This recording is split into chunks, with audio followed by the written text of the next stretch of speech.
У Будакашалёўскім, Калінкавіцкім і Мазырскім раёнах сёння раніцай пачалі сеяць.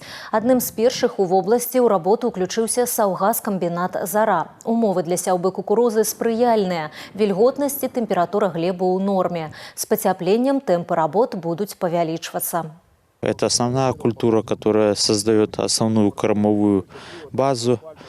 Уже сегодня видим, что наступают оптимальные сроки, потому что температура начала повышаться. Где-то недели 3 назад закрыли влагу, то есть это один из элементов подготовки почвы. Затем внесли калийные удобрения, ну и уже непосредственно перед севом, за 2-3 дня перед началом сева вносятся азотные удобрения, идет прикатывание почвы, выравнивание, ну и непосредственно сам сев кукурузы. Завяршыць сяўбу кукурузы ў гаспадарцы плануюць да пачатку мая. Усяго пад гэтую культуру на Гомельшчыне запланавана каля 300 000 гектараў, больш за 90 000 на зерне.